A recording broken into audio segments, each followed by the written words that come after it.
নমস্কার।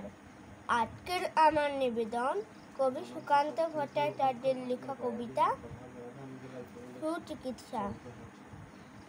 বদ্রীনাথের সর্দি হলো কলকাতাতে গিয়ে, আচ্ছা করে জোলাপ নিল নসিনাকে দিয়ে।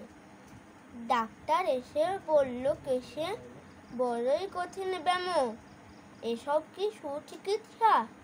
আরে আরে আমার হাতে পড়লে পরে এক্স-রে করে দেখি রোগটা কেমন, কঠিন কিনা আসল কিংবা মেকি। থার্মোমিটার মুখে রেখে সাবধানেতে থাকুক, আইস ব্যাগটা মাথায় রেখে একটা দিন তো রাখুক। ইঞ্জেকশন নিতে হবে অক্সিজেনটা পরে, তারপরেতে দেখবো এ রোগ থাকে কেমন করে। পল্লীগ্রামের বদ্রীনাথ অবাক হলো ভারী, সর্দি হলোই এমন তর, ধন্য ডাক্তারি। নমস্কার।